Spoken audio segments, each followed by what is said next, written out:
Ladies and gentlemen, you Degens, you beautiful people who are joining us late night with the Borg here, welcome in. It is Chaos Saturday. Yes. Chaos Saturday.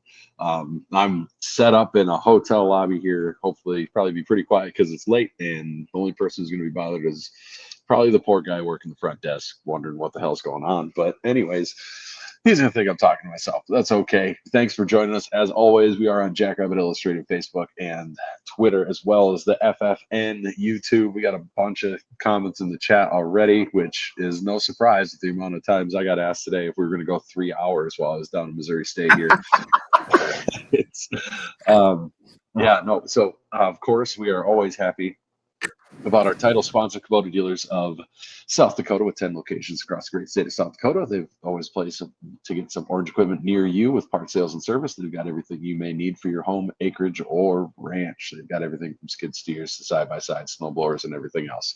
So welcome in. Thank you very much. It is Zach Borg and myself and you crazy degenerates joining us, and we sure appreciate it. Our show sponsor. Trying to mimic that Elmo chaos thing. Right, the Elmo fire chaos in the background. Yes, it was. We asked for it last week, and we have got it. And we got all of it. I do have to mention our show sponsor is Jackrabbit Central, your best place to get all your Jackrabbit gear. It is with locations in downtown Brookings and the campus bookstore, online, as well as in the stadium, which I don't think they're able to sell during playoff games, so that will be shut down for the season. But they're the number one place to go to get to your Jackrabbits gear and everything like that. They don't have this fun shirt, which I like. It was a sad day, horns down for them. Sad for the NDSU fans. I know Brian's slightly upset with the coaching in that game. But what a day. Of course, we probably should lead off with the Jacks game before we get to the big juicy tidbits and everything. Went about how we all thought it would. Although the defense did hold down a good offense, it did manage to put up 21 points on the NDSU and move the ball late. The second string did a really good job holding down the fort even after 9 points were given up in the first half.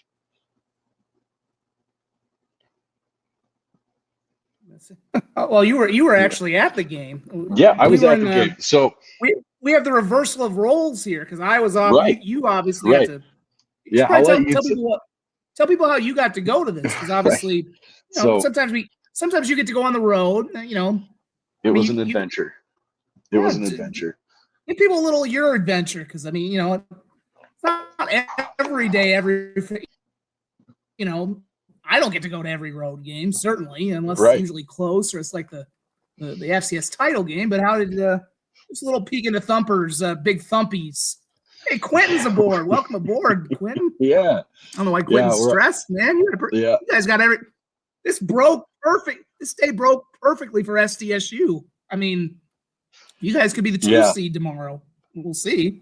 We'll see how it goes. Give us a little bit of insight into your adventure first. So we came down yesterday. We were supposed to leave at 6. That didn't happen. We had to run by the doctor with Zena, and then everything we were seeing her about cleared up as soon as we showed up to the doctor's office. If you have babies, you know how that goes. So we didn't leave till noon. We got here at almost 10 o'clock at night because with a crabby baby and dogs in the car, because our dog sitter didn't end up working out for the weekend. You end up having a longer drive. It was a bit chaotic, but got down here. What's crazy is Missouri State actually has a slam-packed student tailgate. I mean, it is off the walls packed. They had a decent little tailgate, nothing, to write home about. You can see a lot of potential there, but otherwise, it was cool seeing Plaster. Plaster is pretty unique. If you haven't been there, the home side, there's only a 3-foot metal bar that acts as a railing, and that is all that there is between you and the field on the home side. I mean, that's it. This is apparently they got rid of the track, and then when they lowered it, they just added those bleachers all the way to the ground. So that was unique. When you walk under the home side of Plaster, it's got a lot of the feel of a sale barn. If you've ever been to a sales barn, which I'm sure most of our people have, so that in South Dakota anyways, it really has strong feels of that on the home side. If you go to the way side, you actually have to leave the stadium walk around and then go in, which was interesting. They just kind of let us in. It was fine. I tell you what's underrated. What a big boost the new semi equipment trailer is. That driving up to the stadium, you saw it at Missouri State. Yeah. Damn, that's nice. And we did a story on that last year when it's at the FCS title game. That thing is that is a noticeable ride. It's like swag if swag were a truck. Right. Yes, exactly. It's got a lot of swag, and honestly, it looks really good on the university when it's down there. So that was just something I wanted to bring up. But no, we had a great time. Really good seats, honestly, on that away side. You're up high enough and looking down. You're not too far away. It was really nice to be able to watch from there. The Jacks started, score a touchdown right away, and the offense got a little slow, bogged down, then got back into it. The biggest boo-boo of the game was the muff punt or muff kick. Sorry, that Missouri State took over at like the 3-yard line. And then Tucker Large makes an incredible pass breakup on a slant. Like that's becoming a theme. Yeah, going over the guy's back without hitting him. So he was like up and over and slapped the ball away. It was really impressive play from where my vantage point was. And then after that, it really went downhill from there from Missouri State. Jacks get the ball, get a big play to GFW, if I remember right, down on the right side of the field, march down, then get a PI called on Missouri State, score a touchdown from there. It was one of those things where they tried to pass. There was only 19 seconds left when they were down on the 2. They had 2 timeouts left, though, and you're thinking, okay, run the ball and then try passing it. And they passed, and the second pass probably would have been touchdown on a wide receiver screen. Might have had a little bit too much heat on it to GFW. Either way, it kind of broke through his hands. We'll get there, Brian. We'll rage about the seed soon enough.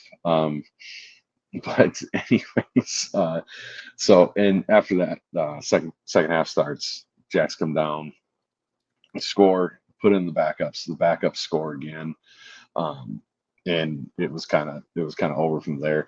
The chain gang, particularly the first 2 drives, just was ungodly. They burst through the line on one of the pass plays, and I thought it was a screen, and it wasn't. It just every guy was unblocked, and it was. I have not seen a worse display of offensive line play than that play by Missouri State. I don't know if there was a run play. It was a run play. Sorry, but I don't know what I'm getting caught up in the comments.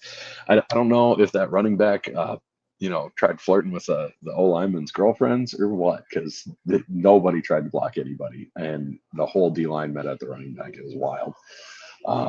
But anyways, that's how the game went how we expected there.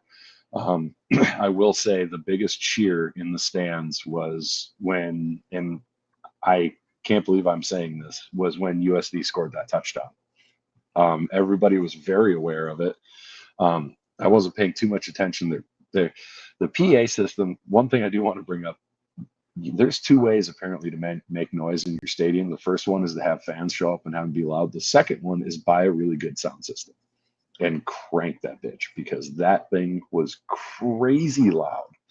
It was nuts. And like, they didn't even let their band, you go to Jacks games, the band is playing between plays, right? Not in Missouri State, baby. It is PA system all the way. They have a band? They do. They have like a 360 member band, although I'm pretty sure 100 of them are. I'm not pretty sure I counted. There's over 100 people that are flag twirlers, which was interesting. But anyways, yeah. So that was pretty well how the game went. Got to see bunch of backups in there, which is good. They had a lot of success. Big run out of, why is my brain locked up? The freshman, Maxwell Woods, he had a big run.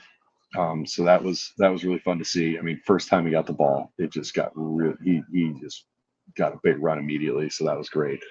Yeah. I like Daniel's thing here about the third way to make noise is have an annoying PA announcer. I don't think the USD guy is that annoying. The NDSU guy is. That guy, yeah. The NDSU guy is just. Yeah, I don't know why. I don't mind the USD guy. He's fine. Obviously the standard to me is obviously who was the old SDSU guy? I mean, when we had him back for the state U game. Oh God, no. I'm not thinking the names well tonight as it is. That's not going to be one I'm going to be able to pull. I mean, that was such a cool surprise. No disrespect to his successor, but that was such a cool surprise when he was back for the. I don't know why he was back for the SDSU USD game this year, but that was such a cool moment when you heard that voice again at the stadium. You're like, especially for that game with all the history you have with those two schools. I mean, I think I heard him. I think there's Tom Manzer. Thank you. Yes, there it is. Thank you, Jim. Of course, Jim knows. Yeah. Yeah, I mean, that again. I get that I get maybe some SDSU fans don't like the USD guy, but again, it's nothing compared to the Bison guy. The Bison guy has been that. I don't know if NDSU media have cooled on him, but they used to. I remember NDSU media used to call that guy like amateur, so maybe they've kind of cooled off on him for a while. Another Bison. Sweet G. Yeah, I mean, it was just how about the Bison? Whatever. But I mean, everybody's got their own thing. I mean, but yeah, I mean, neither here nor there. No, I will say it's been kind of an adventure today because again, with Vermiracle Part 2, I was not you're never really ready for those kind of games or moments. But it definitely kind of threw my day off. So I had to do state volleyball tonight and a lot of other stuff. There was also a really weird finish at Augustana's playoff game where they were up by 9 and gave up 10 points in the final minute and a half to lose, which is part of the reason I very nearly, and we'll get to the USD game later, part of the reason I very nearly kind of was about ready to check out on the USD game. Like, well, I'll keep shooting even though they're down 11 and it feels hopeless because look what just happened up in Augustana. But, you never know. Even though I feel like this game is completely over. But the point I'm getting here with this is, I didn't get a chance. I was supposed to get a highlight feed from my Missouri affiliate in Springfield, and they did not even shoot the game. I found this out at about 5 till 10. There were other events going on. I think they had state, obviously this is the season for high school football and volleyball. We had state volleyball here. We weren't supposed to have go on. We had to go on early because our college game on Fox, it ended up coming on early because it ended early, which was not in the plan. Luckily, SDSU dropped really good-looking highlights, which I've now posted. I'm gonna have to link that here pretty soon. He's back. John Cole? Yes, he is. It's the real account. We've run into him before. This is the real mayor of Vermilion? Yes, he's back. Our post-game show? Yes. Okay, day made.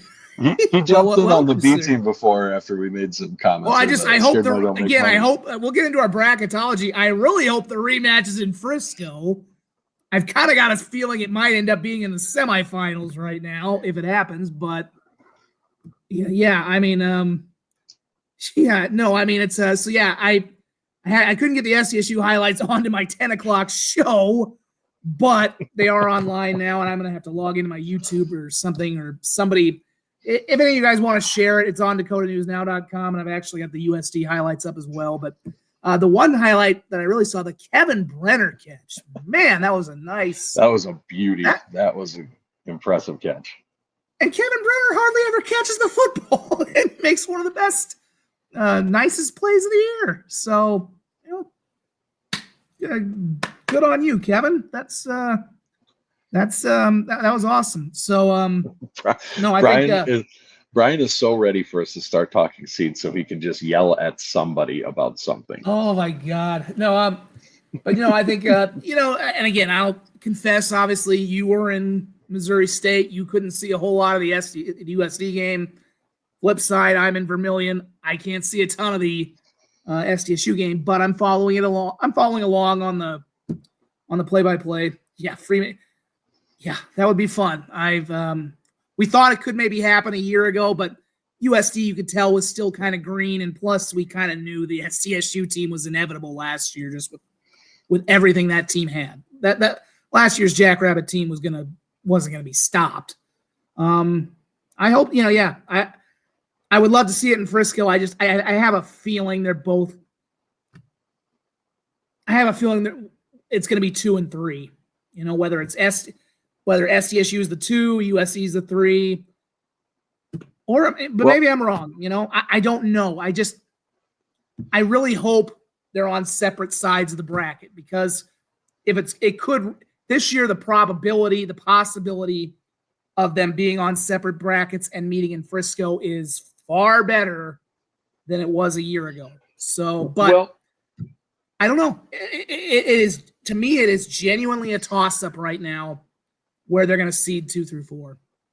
Yeah, it's tough. Our guy, Kevin Marshall on here from FCS Nation Radio, he had the best post I've seen on Twitter about it so far, and I don't remember the beginning of it, but the start of it was, or the end of it was, anyone who thinks they know exactly what's going to happen with seeds 2 through 4 is blowing smoke out of their ass, is essentially what it boiled down to. Yeah.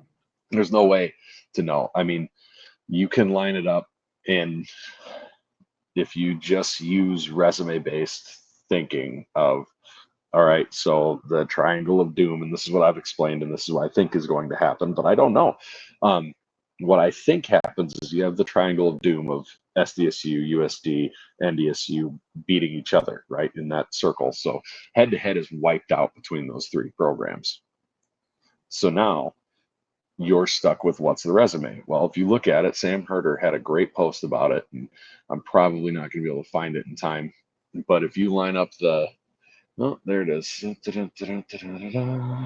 there's not. Basically, it boils down to this. You've got NDSU, they're 10-2 overall. They're 10-1 versus the FCS. They've got 4 currently ranked wins, 1 top 10 win, the number 1 SOS, and an FCS loss to USD. USD is 9-2 in overall, but the important one, they are 8-1 versus the FCS. And that's actually incorrect. They're 7-1. No, they are 8-1. Correct. Never mind. They are 8-1 versus the FCS. 8 D1 wins, 1 currently ranked win, 1 top 10 win, and the number 8 SOS with their loss to SDSU. And then SDSU 9-1 versus the FCS, 9 D1 wins, 3 currently ranked wins, 2 top 10 wins, number 3 SOS, and the loss to NDSU. If you line those up, it kind of comes down to NDSU and SDSU for that 2 seed. It is what it is. As unfair as it is to USD that they didn't get to play a game because of Portland State through no fault of their own. The reality is you can't you can't take that out on NDSU and SDSU either and give them credit for something that didn't happen just because, well, it should have happened. And you can't assume they would have won. They probably would have. I'd assume they would, but you can't just do that because nobody else in that scenario. You can't take that out on 2 teams for 1 team, if you know what I'm saying there. So you have less just FCS wins. You have less ranked wins by a considerable margin.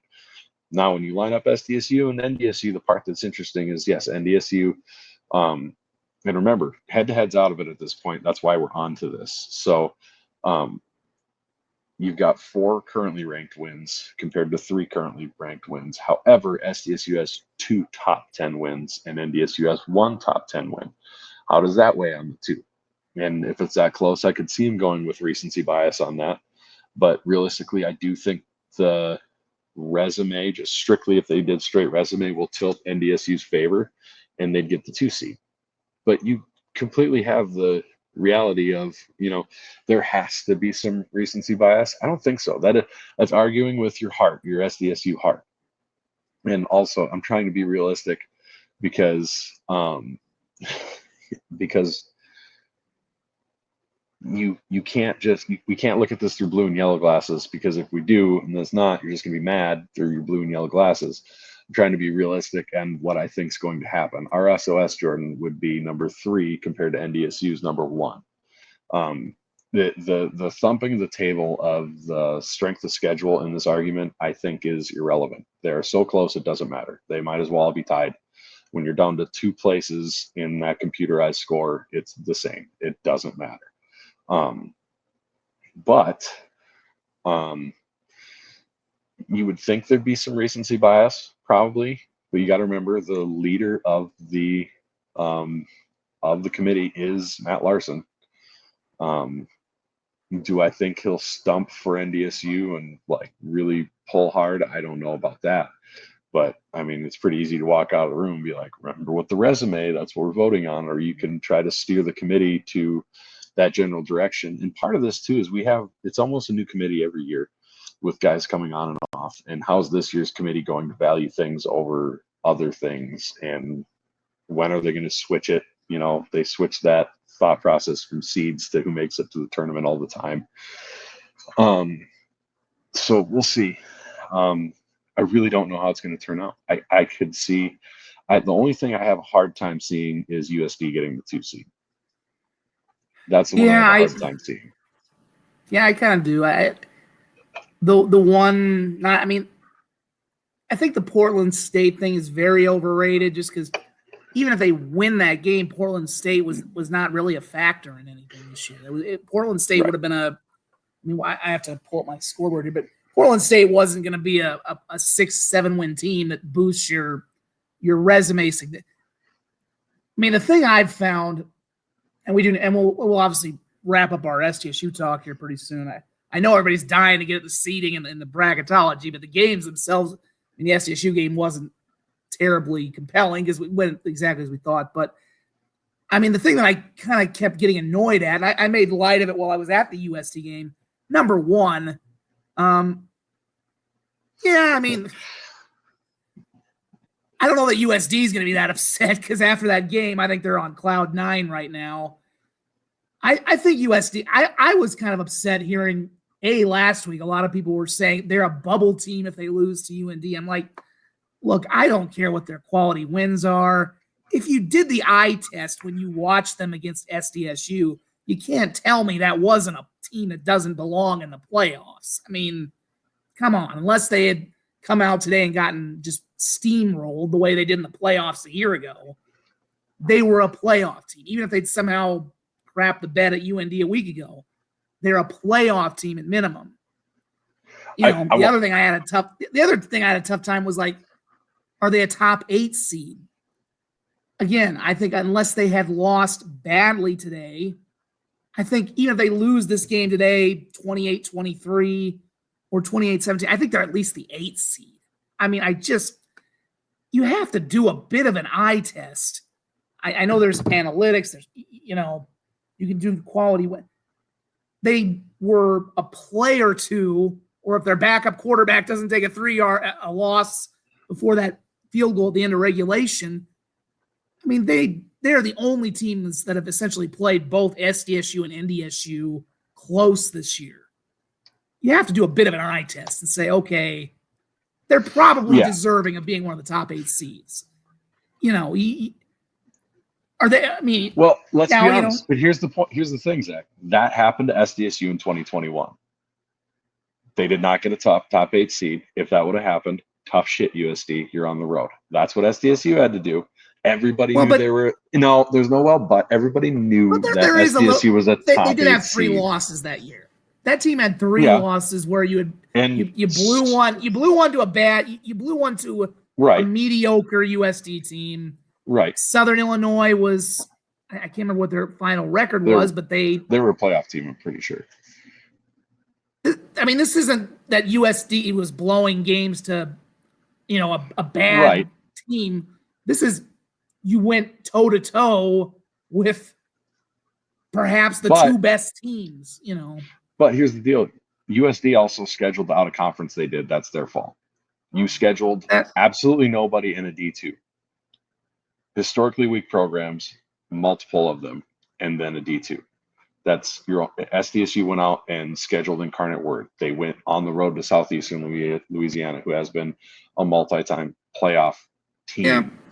And USD scheduled nothing. They scheduled nobody. They scheduled fluff to pump up their win total. And if they ended up in a scenario where you lose your 2 tough games and everything else is bad, I wouldn't have been upset if they got an 8th seed. But we're arguing about something that didn't happen anyways.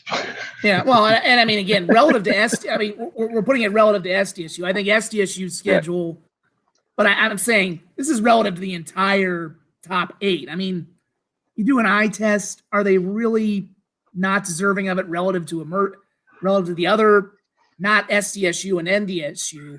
Are they really not one of the top? I don't know. I mean, but you're right. It didn't happen. You know, like I said, we are where they are, and obviously, when you win the way that NDSU game, it's a moot point. But yeah, the fact that there were still people who were debating whether they were a playoff team going into last week, to me, was asinine. And I thought they were a top 8 seed coming into this week, regardless. I mean, you know, I put this out on Twitter too. You know, you listen to the way the opponents and some of the other media outside of us have talked. Because again, I work in this market. I'm going to stump for every team in the 605, the Jacks. So I have a bias toward the Jacks, the Coyotes. But, you know, you listen to Jimmy Rogers. Jimmy Rogers does not blow smoke up people's ass. You know, I've seldom ever heard him talk as glowingly about an opponent as he did before the USD game and after the USD game. The Fargo media, who we've had our fun with, to put it mildly, they've changed their tune before this game about USD. So, like I said, I mean, even they have been like, how is this team not a top 8 seed going into this? So, like I said, you know, it's one of those things where, like I said, that they weren't a playoff team in some people's eyes before the UND game was that to me was absurd. And I think they were a top 8 seed, but again, it's all there. But I think, you know, to wrap up the SDSU game, I think the last point, how do you feel having gotten a better, I've never been to Springfield. I know it's a big community. So, but how do you feel the Bears are going to be in the FBS now? Because this was the end for them. I will tell you this about Missouri State. I said this multiple times to their fans I was talking to at the game. I said, you're going to have I almost made a sign. If I'd had time this morning to run and do some arts and crafts, I was going to make a sign that said, Ariel would have held the "Don't worry," and mine was going to say, "CUSA will be easier," because I honestly believe there's not a Conference USA team that is comparable to what NDSU and SDSU put on the field. I mean, period. I don't believe so. Chad says they're going to do terrible, worse than in the FCS. I don't know, because they weren't doing Sam well. Houston's already up to 8 wins now. Either, yeah. Like Sam Houston's up to 9 wins, and they were terrible last year. Sam, you know, Missouri State is a program that's not going to care about you know, student fees and what they cost, like SDSU or NDSU did, where they try to keep it you know, keep it as low as you can or in a certain range. I know SDSU likes it around the 40% range. You know, it makes it so they feel honestly like a mid-tier Conference USA team. They do. I mean, I don't think they're going to be that much worse than they were at, you know, Adam.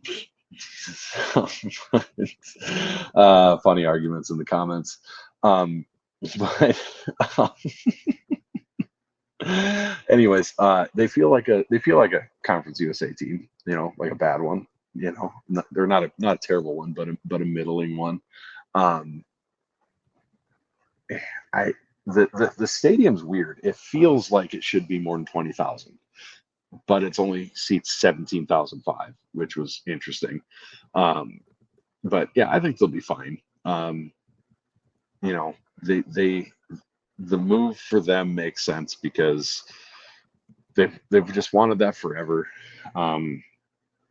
You you're not good in FCS, so what do you risk? They're not really risking anything besides money moving up, and I don't think they're terribly concerned about that. So they could fund it. Good for them. Maybe Liberty's good some years, like Brian says, but beyond that, I mean, they're not. I think they'll fit. I think they're a better fit than Delaware for Conference USA. They're certainly better set up than Sam Houston or Kennesaw State. So I don't know. I think they'll be fine. Might hurt their basketball programs not being in the Missouri Valley and having to be in the CSA because CSA basketball sucks. But I think they'll be fine. I think that's going to be the big. That's going to be the big one because I think they're trying. Well, I think they had attendance. I think they said it was 7,000 today, if I'm not mistaken. Well, the box score. Yeah, I could have seen 7,000. I could see that being there. I could see that. I had a super nice Missouri 71-42. One of the Missouri State fans I was chatting with actually hooked me up with some tickets. I was just going to buy them because I knew they were going to be available. I was just going to buy them before I walked in. And he was like, "Oh, where are your tickets? Where are you sitting?" I was like, I don't know yet. I haven't bought them. I'll buy them before I walk in. And he ended up chasing me down and handing them to me. So that was pretty cool. Attendance 71-42 at the game. I mean, I don't know. Pretty much a Conference USA matchup, if you ask me.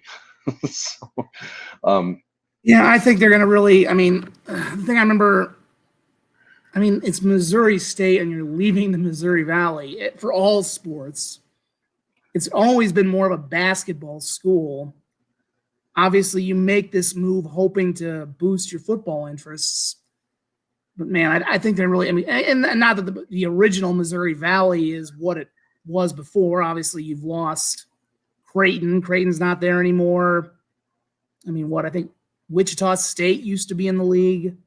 So it's not the same valley, but to be a basket, I think that's going to be something that they're still kind of reeling from. So, but yeah, you're right. It fits a lot of the demographics.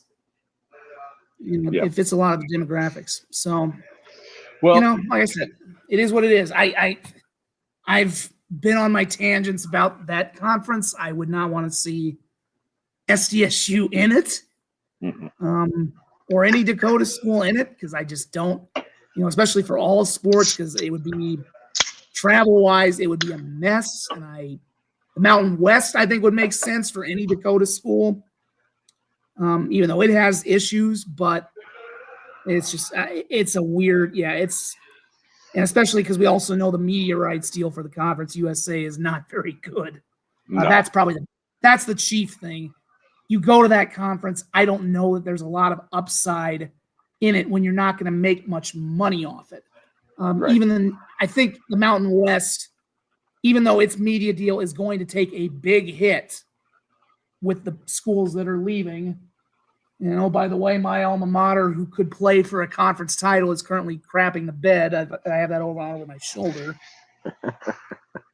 It's going to take a big hit, but I think it would still be a better deal than whatever Conference USA's redrawn deal is going to be. So, bye-bye Bears. I mean, it was they had some good teams once upon a time, and I mean, it's just kind of a weird, we'll see. I mean, the bar lowers when you go to the FBS.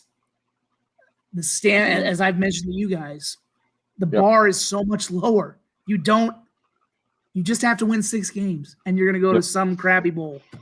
Mm-hmm. I mean, that is the standard for, especially in these low tier group of 6 leagues. It's just it's a frighteningly low bar. But it is what it is. And if you get a few, maybe they'll, they get to a bowl game or two, maybe that pumps up some interest. I think you go to the same couple of bowl games over time, the interest will lower, but you just kind of hope that it boosts up. So, good luck to them. We'll see what happens. Yeah, and you know what? It's the night before Selection Sunday. They can go piss off in their shitty little bowls, and we're going to be talking FCS. They definitely were not a real. They would have made the playoffs. I definitely don't think they would have been a contender. No. We talked about them 3 weeks ago. Like, well, what are they going to do? And we saw what happened when they played the big boys. So, right. Bye. See ya. I will mention our segment sponsor here, Cubby Sports Bar and Grill, Brookings, South Dakota, and Main Street in downtown Brookings. Cubby Sports Bar is your #1 place to be. I'm sure it was absolutely ballistic in there today for the Jacks game, with beer just flying all over the place. Might have even had a TV on the NDSU or USD game so people could keep an eye on that. I would have been surprised. They are the best bar and sports bar in South Dakota, and they will keep you covered with Jack's coverage. So Cubby Sports Bar and Grill, they are the place to be. No, they don't have the selection party for the football team. There's just too many guys on the team for them to do that. That I'm assuming is at the. They would need to double the size of the place. Right. So that's probably not happening. That's probably in like Club 71 or something for the football team. But speaking of the bracket, we got a couple of brackets that got posted here, and it shows a couple different scenarios, because I know there's kind of the common thought that whoever is the 2 and 3 is going to almost be a slam dunk to meet up in the semifinals, whether it's in Fargo or in Brookings or wherever. 2 and 3 will just be a slam dunk to go to Fargo, but or Bozeman, whatever. But looking at some of these brackets, man, the way they lay out, looking at this, because people are bringing up Idaho and stuff like that. This is Sam Herder's bracket over on herosports.com. If you're wondering, if it's hard to make this maybe full screen, might be easier for folks. But they have the #1 seed is Montana State. I think that's pretty much locked up since they went undefeated. And they beat Montana today 34-11. It was never really a game. And Sam has SDSU as the 2 seed. And Sam has been very good at projecting seeds, and basically everything else about the bracket. He's very good at it. But he has SDSU as the 2 seed. I could see where some of the benefit of the doubt comes in of being back-to-back national champions and still having Mark Gronowski as your quarterback. That could lead to getting the 2 seed. Then he's got NDSU as the 3 and Idaho as the 6. So if you're looking at that, for NDSU, not the toughest game. You get Illinois State, then Idaho probably beats Villanova, but then you get Idaho in the quarters, who is looking like they've got it together. Their quarterback's healthy again. They're rolling pretty well. Then you got USD at the 4. They've got to face probably Abilene Christian, who is a solid program. They probably win that. But then you got to face UC Davis, who, I mean, they're the USD of the Big Sky right now. Yeah, in my opinion, that's a damn good team. They gave Montana State everything they wanted. Although you could see Montana and UC Davis. I mean, Montana, UC Davis. Yep. We'll see. I mean, maybe Montana in a rematch. You never know. I think there's going to be some upsets in this bracket. I think there's more. Not necessarily that teams will make a run, but I think there's more teams that are the potential for an upset. And then in this bracket, you get Mercer coming to SDSU, who I think SDSU is a terrible matchup for Mercer. I think if Mercer were to make it past the quarters, they'd be better off against Richmond for sure, I just don't see any of these top teams being a good matchup for them because their offense isn't great. That potential second-round game for SDSU, if it goes to chalk, Tarleton and SDSU. Because Mr. I mean, the only reason we had the Augie game this year was because Tarleton pulled out of a game, I believe, if I'm not mistaken. That was that was 2 years ago that happened. They pulled out and played another FCS school instead of SDSU. I thought they had a home and home with SDSU. I don't know. I don't know if it was home and home. I don't remember now off the top of my head, but I know Tarleton backed out of one.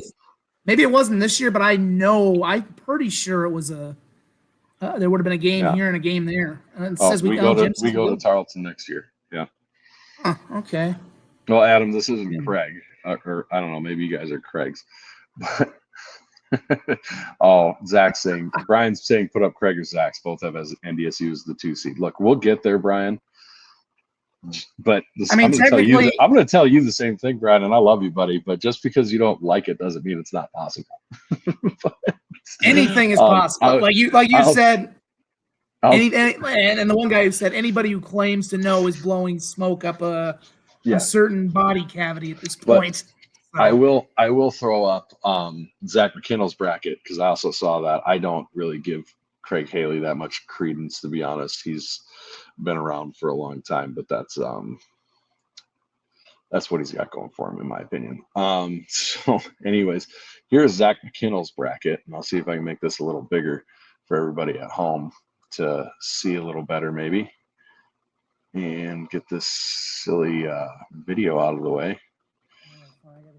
Oh, jeepers creepers. All right, so we're going to shrink it just a smidgen. So looking here, he's got NDSU as the 2 seed. It makes Brian very happy. I know Brian is terrified of Brookings and outside. It's scared. He's scared to death of it. I get it. I don't blame him. A dome team outside in December, it's not a good thing for him. I'm just giving him shit. Anyways, he's got NDSU as the 2. There's 7, SDSU 3. But that bracket's tough. You got Abilene Christian coming to Brookings or Northern Arizona. Ooh, that quarterfinal matchup. You got a quarterfinal of Idaho. That's tough. I mean, that is you get. But it's the one we wanted. It's the one that we've always wanted.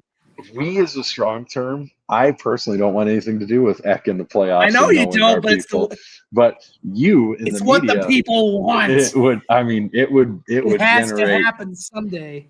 Boy, it would generate. But it has to happen at some time. I mean, we don't.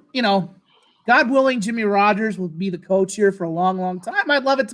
I'd love it if he's the next Stig and is here for 25 years. But it needs to happen at some point before Eck and Rogers, if they do move on, needs to happen before it's the fire and ice. It needs to happen for the good of humanity. For the love of God, please. It would be interesting. I want to hear the stories. I want people to know the stories. I want to hear the stories of what happened with those two when they were on the same staff because they're just such different personalities. I just want to know what happened. Jimmy will never tell us. It had to be interesting. Like, it just has to be like, I just wonder, like, especially when they did scrimmages and whatnot, like, if Eck got the better, it had to drive Jimmy nuts at parts of the time because I don't know. And I think we might have lost. I'm here. Can you hear me? Oh, okay. I can't see you though. I don't know if it's okay. Yeah, there you go. I put just I've been playing with the layout here to see our best options to show the bracket here. No, I mean that there were times that Eck probably was Eck the one who punched through the glass in Fargo in 2020 when they it wasn't Eck who did it. It was a different assistant. I don't remember who it was because I remember looking. I can see either one of them punching through the glass. Yeah, it wasn't an OC or a DC. It was someone lower than that on the totem pole. Okay. I mean, I could see a moment. I could just see like if his offense was really taking the defense behind the woodshed in a scrimmage or whatever, like Rogers probably wanted to just all out and start a fight.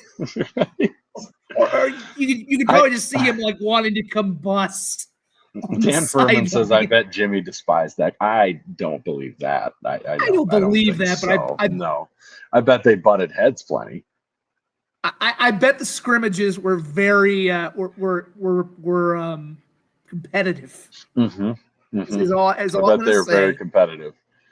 There had to be some side bets between the assistants or him and the. I don't know. And to be fair, I have not. I don't spend as much time at practices up there, but man, I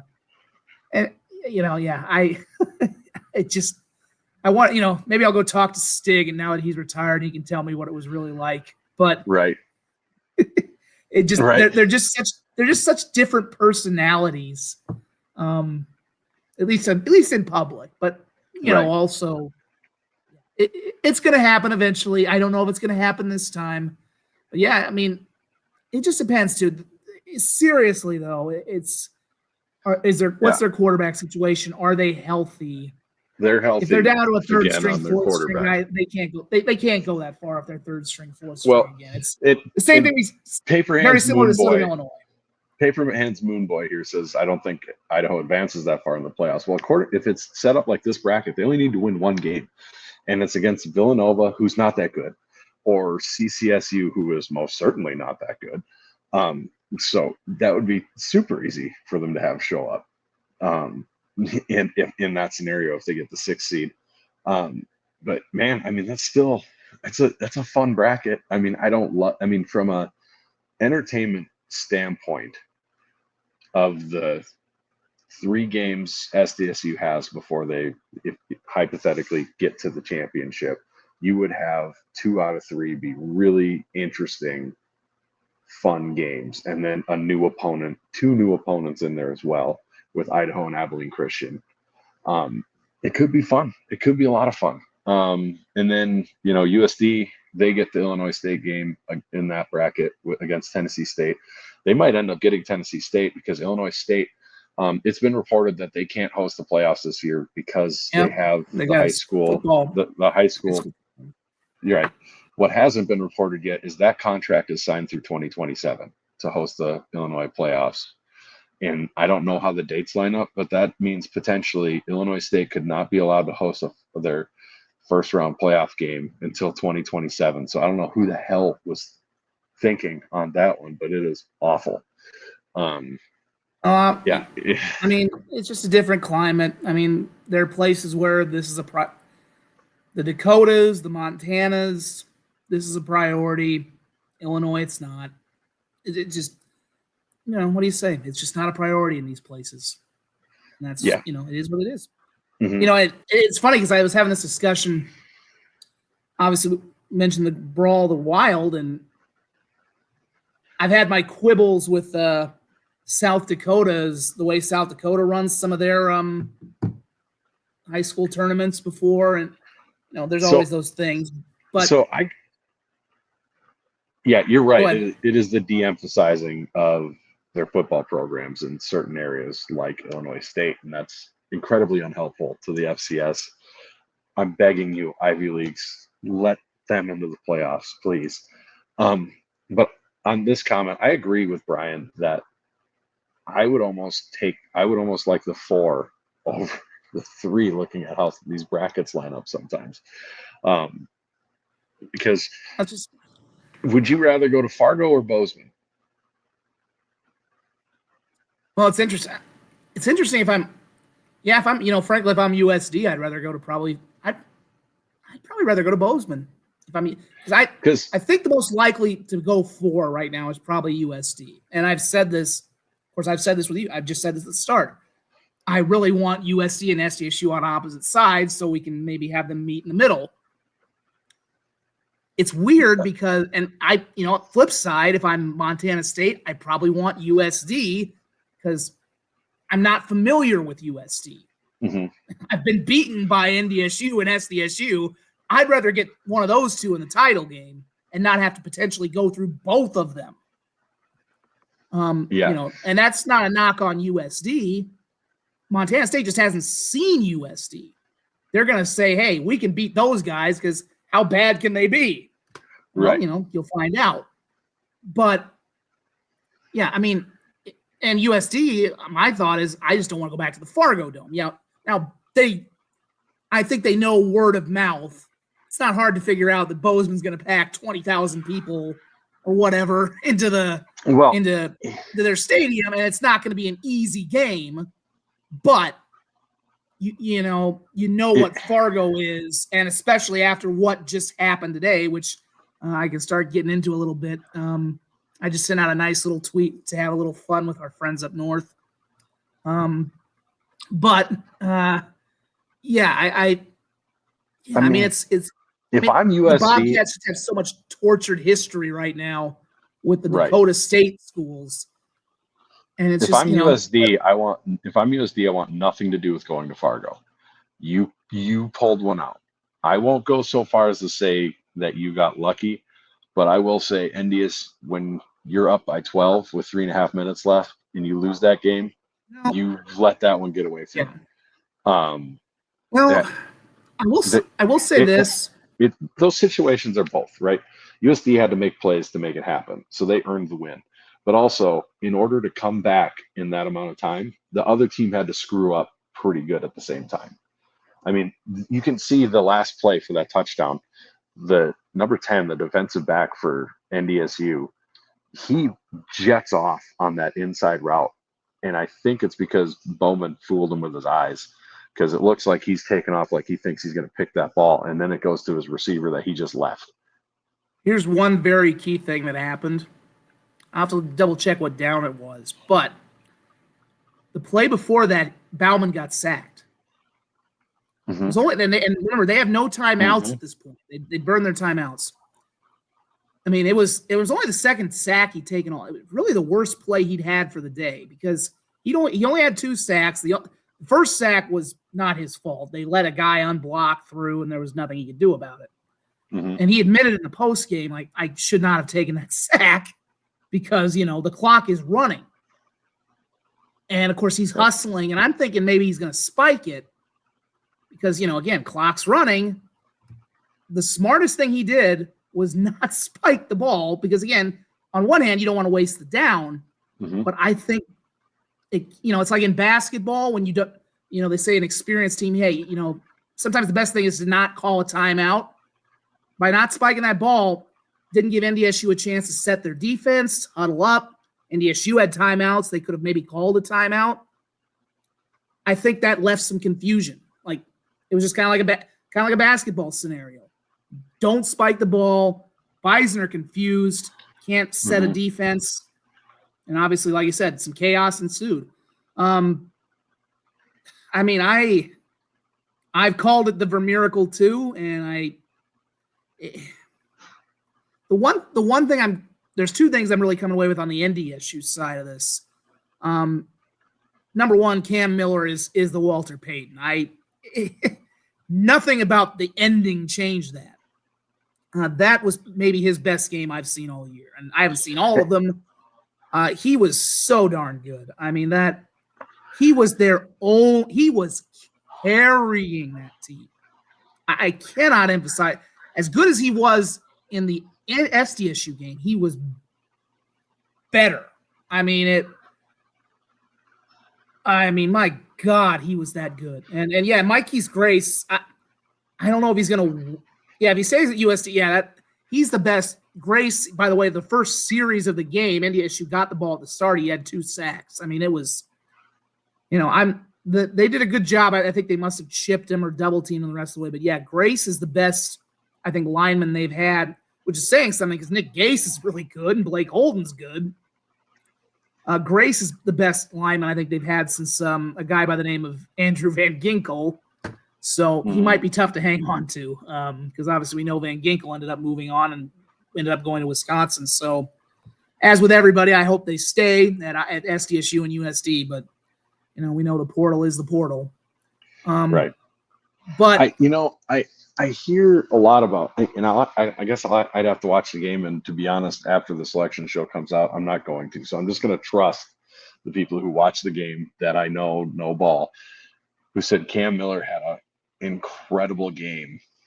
The stats are crazy for that, though. He threw under 50%, only 174 yards and a touchdown, but he did have 82 yards with his legs. So he must have did he just murder USD with his legs out of the pocket, or what? Well, it was a little bit. Well, first of all, I mean, the first quarter they really just held him down. Like, he got sacked 2 times in the first quarter, and then I think he was held like to -8 yards, and I don't know, like,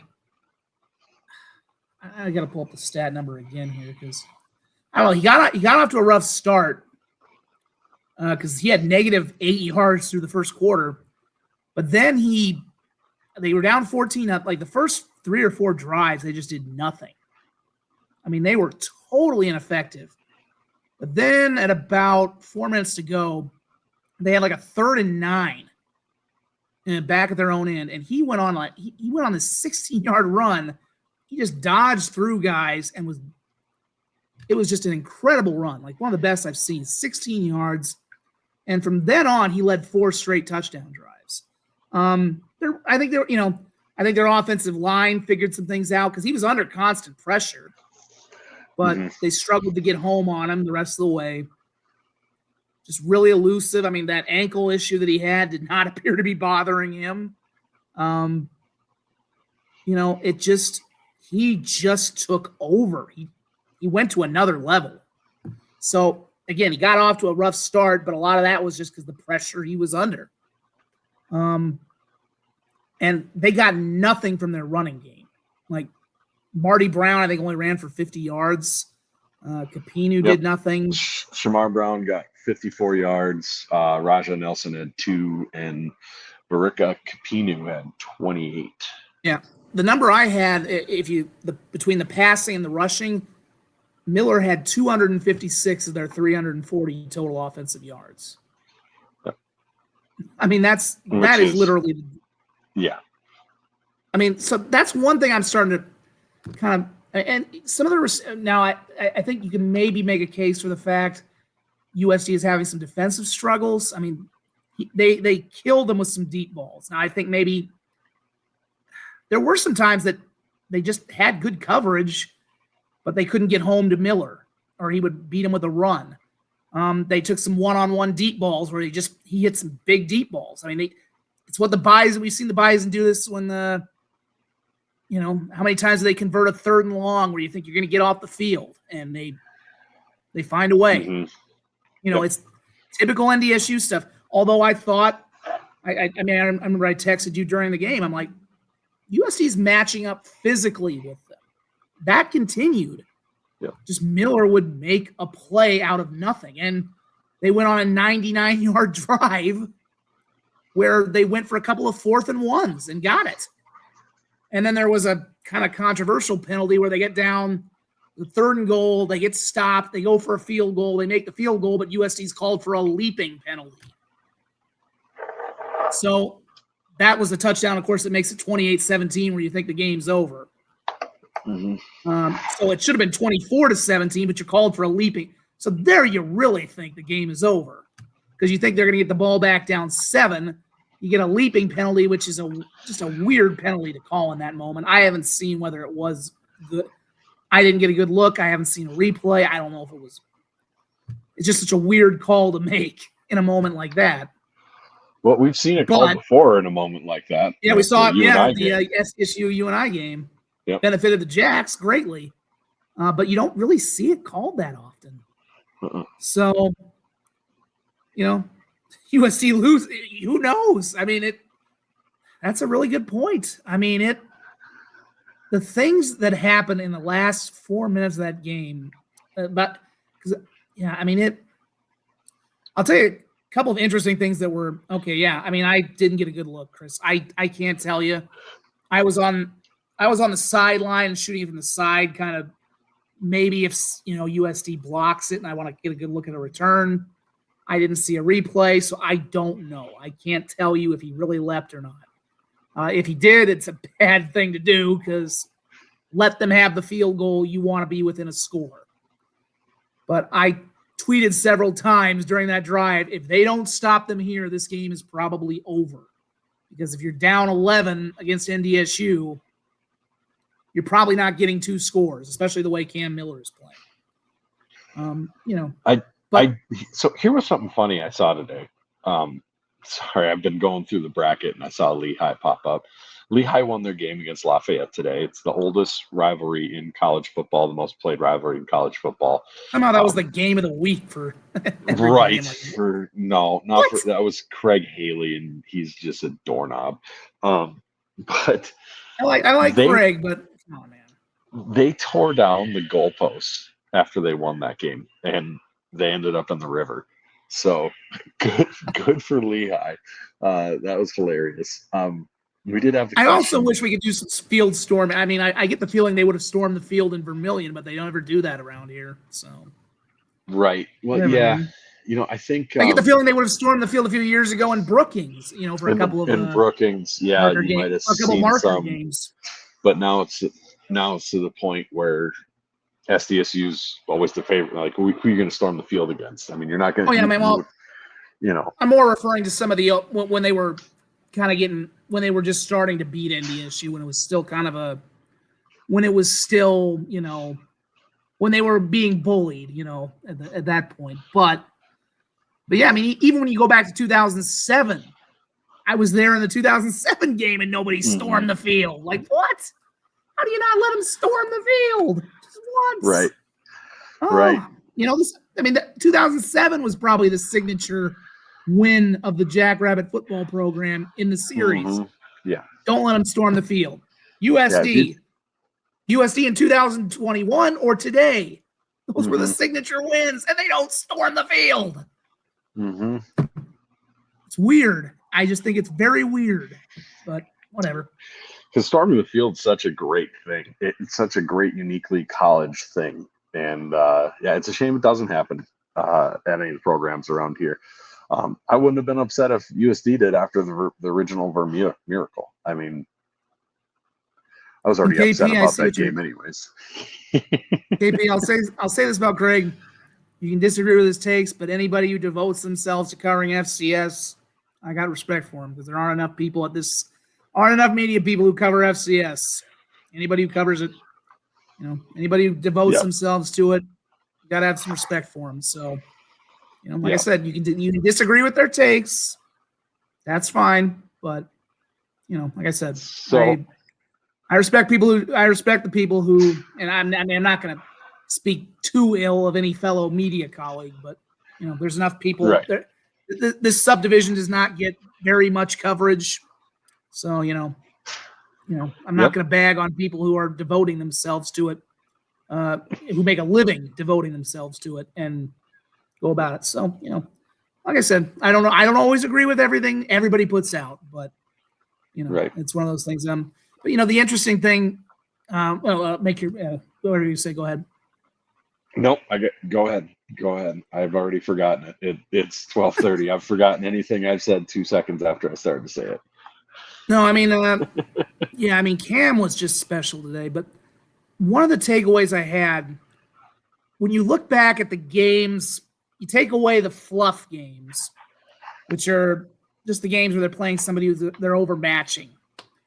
Basically all the rest of the Valley outside of SDSU and USD.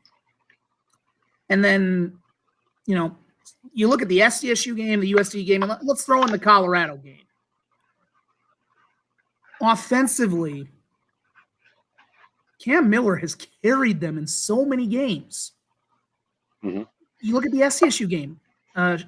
His nickname's Marty, but I think Sharmar Brown. He didn't do anything against the Jacks. Capino didn't do anything. Brown might win the Jerry Rice Award. Didn't do anything against the Jacks. Didn't do anything against the Yotes. To be fair, he wasn't really being used that much against the Buffs at that point. Obviously I do now, as much as we kind of bagged on the Cole Payton package, Payton was a big factor in last year's playoff game. I kind of think they could have maybe used him today, but Payton was not a factor in the CU game. Every time they took the ball out of Cam Miller's hand against Colorado and against USD, and I'll explain that in a second, things go south. Cam Miller is that offense right now. I'm just saying, if he's not going well, that team's in trouble. I mean, I'm not saying, look, Brown, I think is going to be a very good and tough running back if he stays there. But I think we're kind of, and their offensive line is good. I mean, Gray Zabel, the Pierre native, is going to get drafted. He might even be a very high pick. But when you look at, like, when he had 200, that's what, 80%, 85, 90, somewhere in the range of how much he was their offense today. So much. That's a little bit of a, I mean, if he has to be damn near perfect for them to win.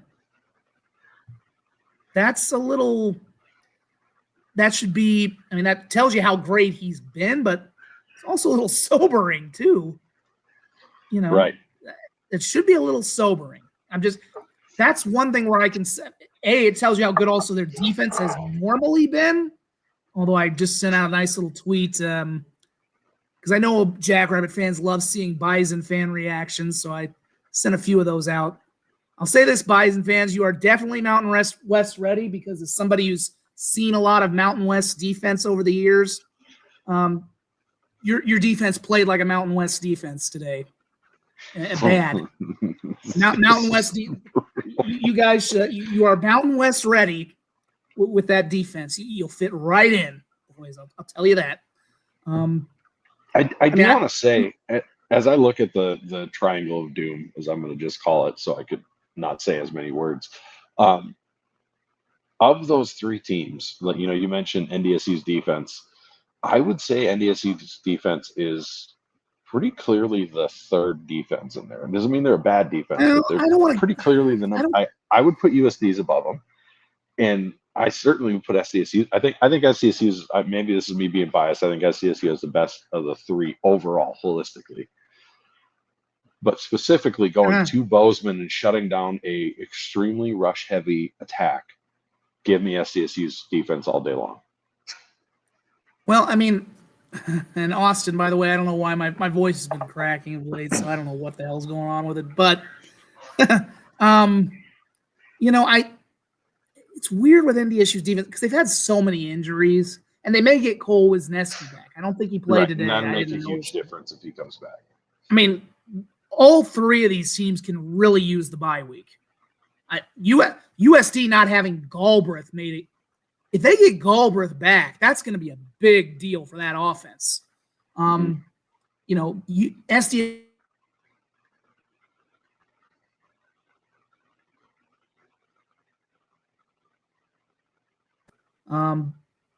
But you know, Chase Mason, there's other guys. NDSU has a lot of injuries, so you know, I think the Bison defense is. When we saw what they did against the Jacks. Now the Jacks are. Again, it was in Fargo. It feels like the Jack offense is maybe turning a bit of a corner, but I don't know. Thanks, Austin. Well, there's a lot of Zachs in the world. But I don't want to bag too much on their defense, but you know, other than making a joke and showing you all the images Jackrabbit fans love, which are devastated Bison fans after a loss. But, you know, it just – I do think SDSU is a little bit more of a complete team than on offense, certainly, than NDSU. I even think USD is a little more complete than NDSU. But right now, the Bison have the best player in the country who can go nuclear. Like Cam Miller, and they do have good receivers. I think their receivers are better than they were a year ago. Rajah Nelson's pretty good. Trey Lance's brother Bryce is very good. Braylon, they've got better targets to throw to as well. The running backs are still pretty young, so I think they will get better with time. It was pretty evident, and this is the other part that I'm really critical of, and I'm guessing Tim Polasek is getting roasted right now. This is, you know, when we talk about the first Vermiracle, anytime you have a game like that, yeah, certainly there are things that a team does to lose it. Where SDSU lost that game on the Hail Mary a couple of years ago wasn't just the Hail Mary. It was when they botched that fourth down play, and, of course, Oladokin threw it out of bounds and left a second. You know, I mean, that's kind of been a legendary thing that they kind of messed up that final sequence. Yep. NDSU had an opportunity. They got the ball back. USD scored really quickly, like super quick, to make it 28-23. They get the ball back with about 3:22 to go. They only need a first. Coyotes had all three timeouts plus the 2-minute timeout. So there was a weird kickoff. I thought maybe USD was going to onside just because at this point, you don't think they're going to stop Cam Miller. And you don't think the Bison are going to stop feeding the ball to Cam Miller. Well, they kick it off. The ball bounces at the 2, but doesn't go in the end zone. It just kind of trickles along the goal line. The Bison returner has to pick it up, but he goes out of bounds at his own 2. Then NDSU gets a break. The Coyotes jump offside. Well, 1st and 5. They hand it off. I got to pull up the exact order. I'm thinking to myself, okay, just let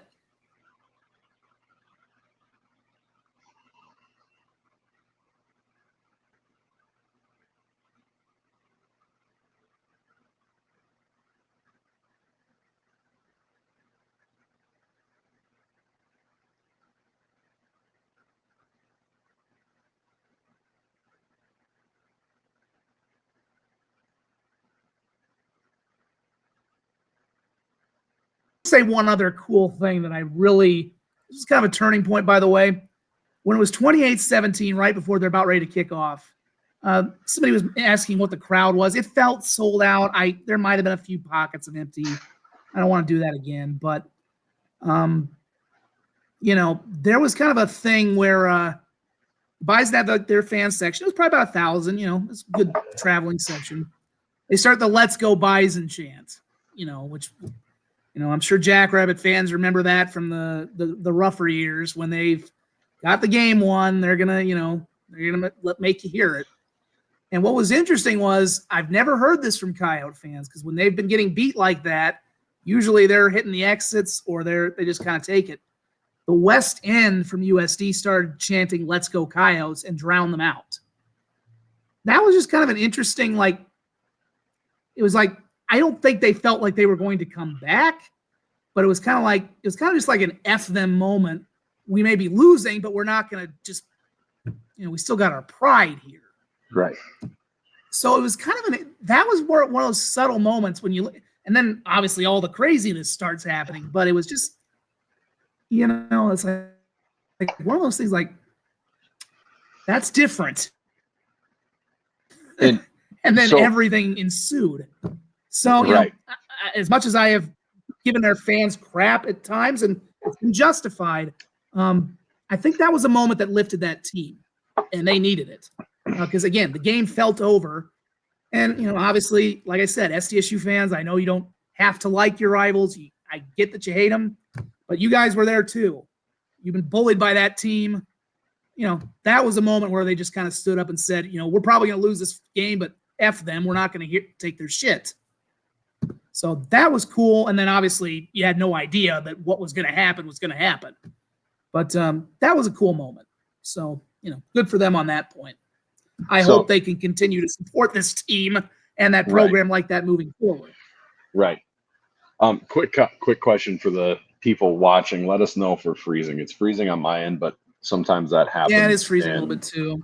And I didn't know if it was freezing overall, if it's just what we're seeing and you're still getting what we're saying or not. So give us a heads up if we are freezing. I don't know if there's much I can do about it being at a hotel, but it would be good to know. Back to the original point that I had when NDSU gets the ball back. It's 28-23. They've now got 1st and 5. Hand off to Brown. Picks up 1 yard. 2nd and 4. They picked up a penalty right after that for a face mask. So they drop back. It's 2nd and 6. They'd handed it off to Brown again on the face mask penalty. He actually did get a 5-yard run. It would have been a 1st down. Face mask drops him back, 2nd and 6. They hand it off to him again, the 3rd straight time. He picks up 3 yards. It's 3rd and 3. At that point, they hit the 2-minute warning. Finally, on what is technically the 4th play, they let Miller run the ball. Or they put the ball in Miller's hands.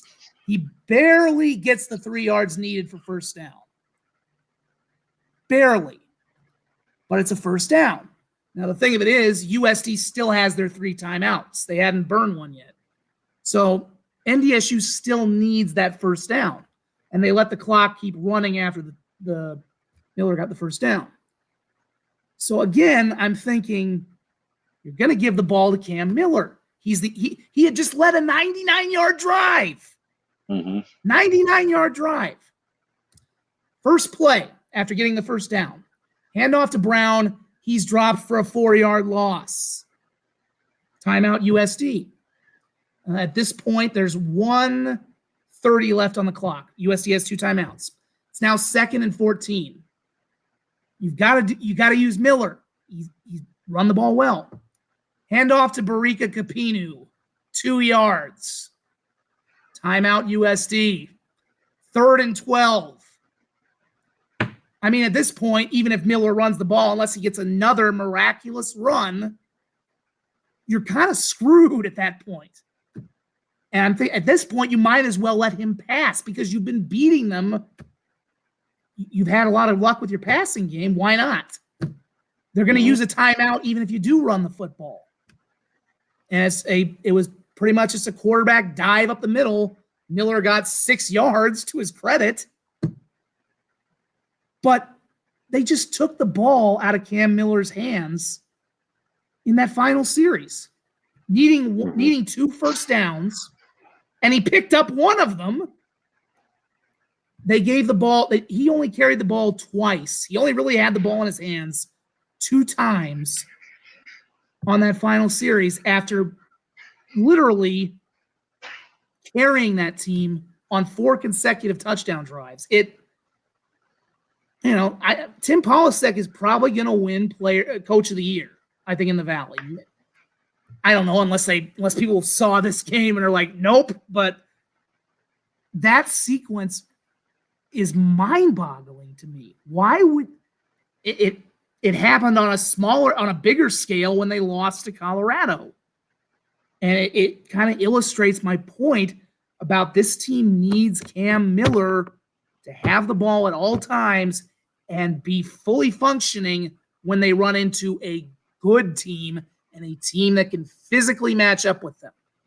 Because as good as their offensive line is, he has to be the man. It does not work for them the way it used to work when they had so much depth and all these other. I mean, again, I think Brown is going to be a great back, but he's not there yet. I posted the video of those 2 plays I mentioned, the Capino, the 4-yard loss, the 4-yard loss with Brown, the Capino 2-yard gain. You can see those guys are young. They were tentative. They didn't hit the hole hard. Yeah, USD overpowered them, but, you can kind of see that those are young guys. I just don't. That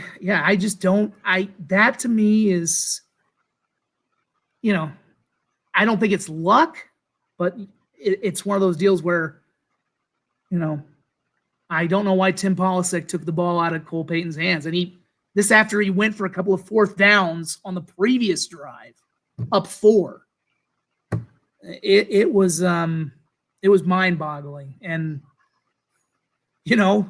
as we can talk about some of the defensive breakdowns they had, but it never really should have gotten there. You should have just trusted the guy who's going to be the Walter Payton winner and finished it.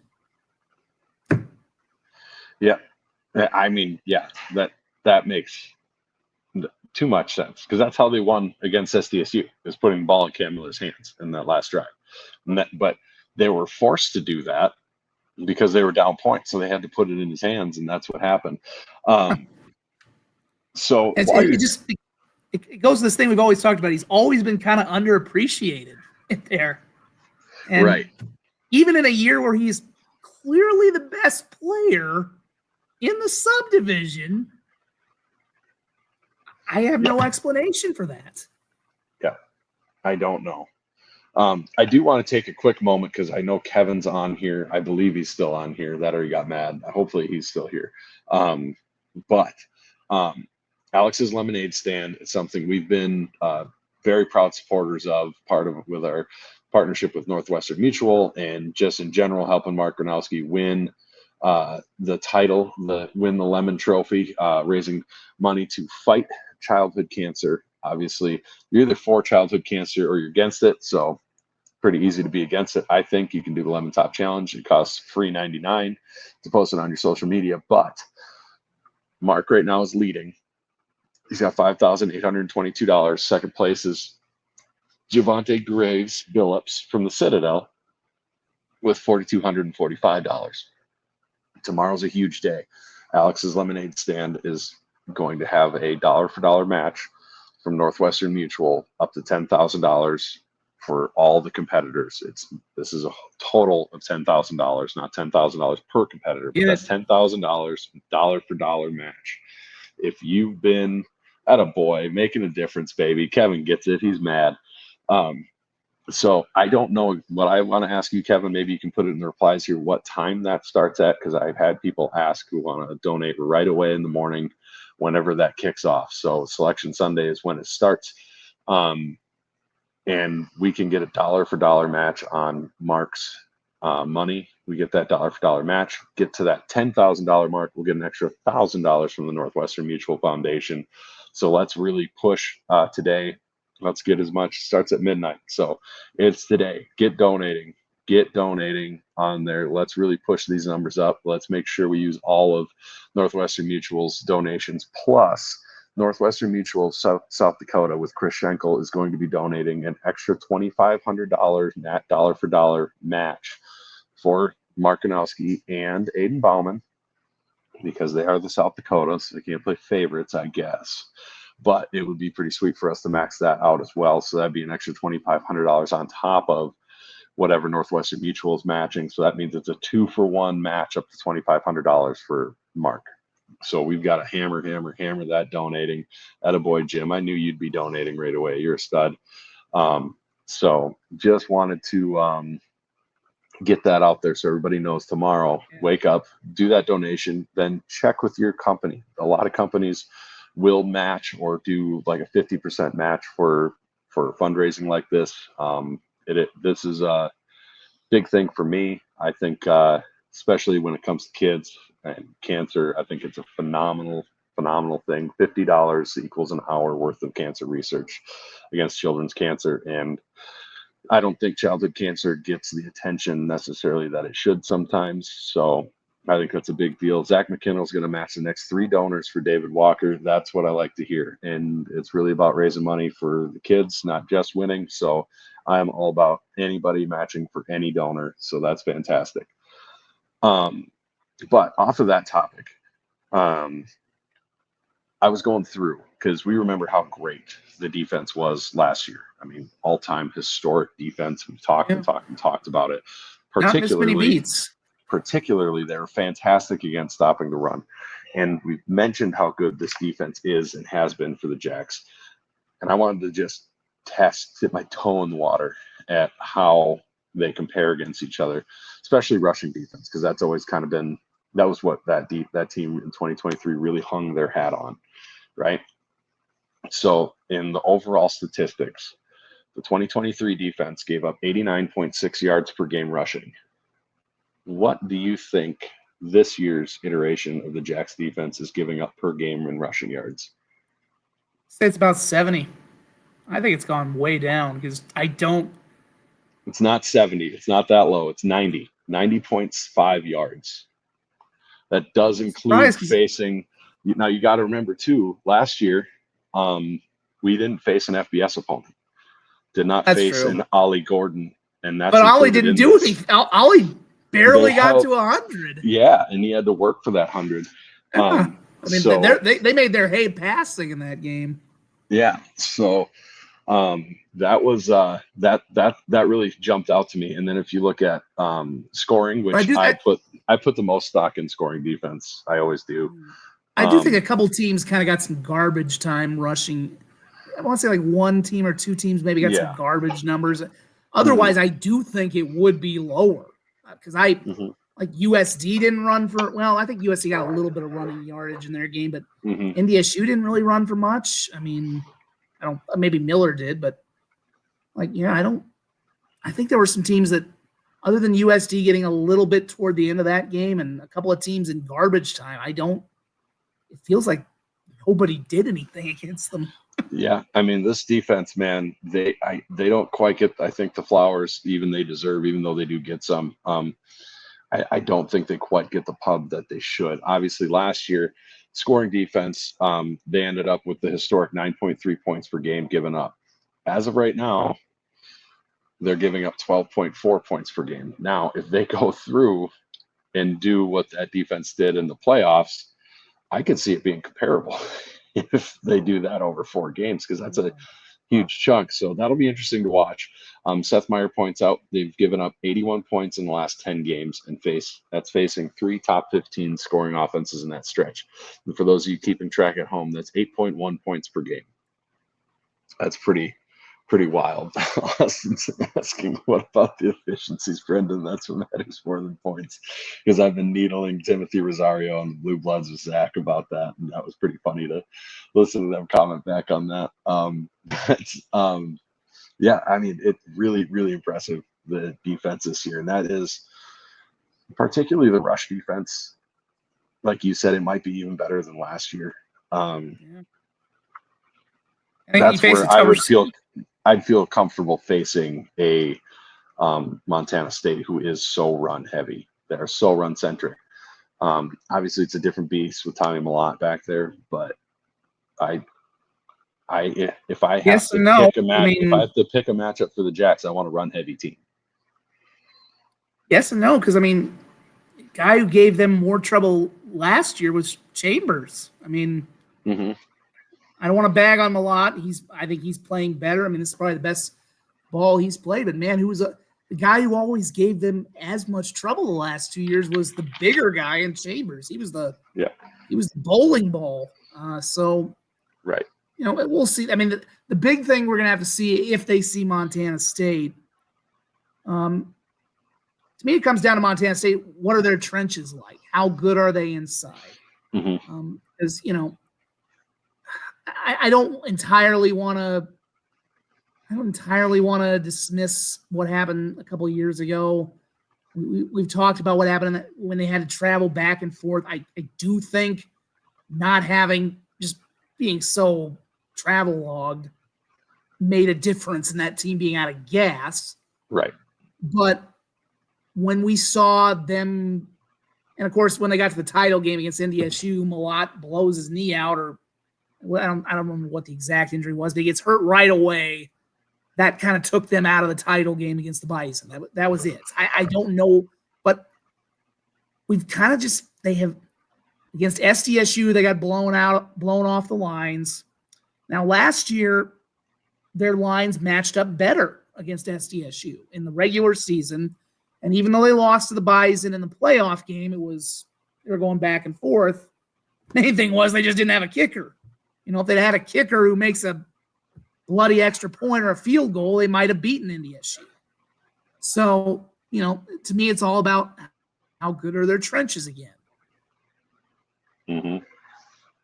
Yeah. We'll find out.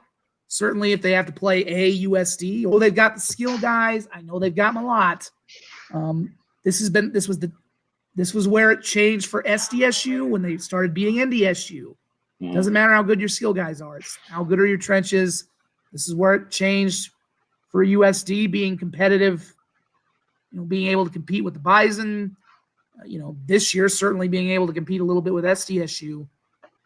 You know, the teams that win championships in this subdivision are physical inside.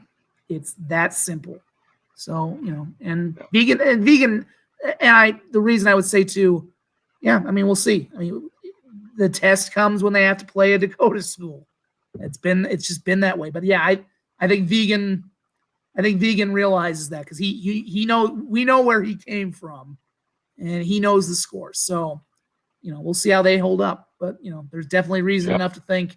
And it also goes the other side too. It has to be on the defensive side, but certainly, and you know, to your point about the lemonade stand, you mentioned it. That's a wonderful cause. We know Bauman won it a year ago, and just can't speak highly enough about those guys, man. Granette, this is just the end of an era, man. I mean, you know, I say that beyond just the playing aspect of it, because obviously Mark's been a great player, Bauman's been a great player for USD, and this is going to be apparently it for Bauman because he's technically a junior, but he was out there for their senior day. So either he will, you know, I mean, I think he's graduating at this point. He's obviously a transfer. I know he'd redshirted. So maybe he hits the portal or he tries to go pro. I don't know. But he, you know, technically a junior. He walked on their senior day. So he is leaving. kind of like Mark. Mark had a year of eligibility. Mark technically has that year of eligibility too, but just is the way it is now. But aside from the fact, put aside their playing stuff, those are two guys who've given back a lot to their communities, to their schools. They've been all about their schools.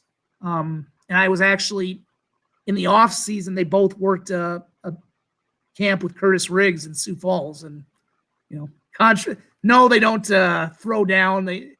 Jackrabbits and Coyotes can work together for fall camps or, in the off season. And they did a quarterback camp together. It was pretty cool. I know that feature's still somewhere online, but man, those guys, those are the dudes you want representing your schools and your leadership. So yeah, keep obviously I know most of the people here are Jackrabbit fans. Donate to the KP mentions it. I mean, not everybody's going to go pro. That's everybody. Mark's an engineer. Mark's a freaking engineer. I don't know if he's going to have a pro future, but damn, the guy is going to be. Guy's pretty damn smart. I think he will have a decent future if he doesn't ever play a down in the NFL. But yeah, I mean, those guys are. I just can't speak to how. But they just both schools lucked out so much in getting such high character guys at the most visible leadership position. And they've done for them to both do this lemonade stand thing is just they're doing a lot of good, and that's awesome. It is. They're incredible representatives for their schools, without a doubt. I think. And to have them in the same state is just amazing. Yeah. And I think it's fair to say for Mark, I would go so far as to say it. He's already on the Mount Rushmore of SDSU players, period. I mean, he is. And I'd say for the whole state of South Dakota, period, athletes. I mean, right. I can't think of many. I mean, I guess it depends on how you define it. I mean, if you included like people who've gone on to be, if you're talking about native born or people who went on to be professional athletes, maybe he doesn't hit that.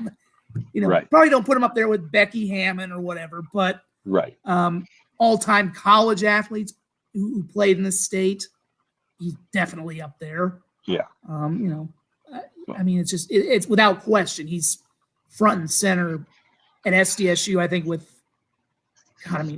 he's already got 3 national title appearances, 2 national championships, the Walter Payton Award. I mean, my goodness. If he caps it off with a 4th appearance. That's a tough Mount Rushmore to put together. I mean, it is. It's a tough Mount if you're doing every sport.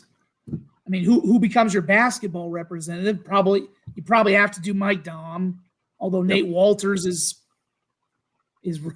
Nate Walters as a case. You've got a lot of football guys who could be up there. I mean, wrestling wise, I mean, Seth Gross probably has to be on there for the national title he won. Macy Miller probably has to be on there. Right. But yeah, I mean, he has Gronowski has to be. I mean, it's not a question. I mean, Brock Lesnar. Right. Yeah, I mean, if we're talking about people who were born here and went to professional sports, I don't think Mark's on that one. But no, he would have to go on to an incredible career in the NFL for that to happen. Yeah, I mean we've had some unbelievable ones here in that regard. But Brock Lesnar, Becky college Hammond, athletes who Adam played in the Vinatieri. state. Yeah. I mean, there's the Mount. Vinatieri's SDSU career might not have been as distinguished, but no, he might be the first Hall of Fame. I mean, there's a nice little bit of news to drop as well. I mean, he's a semifinalist for the Hall of Fame. He might be the first Hall of Fame kicker ever. So yeah, that's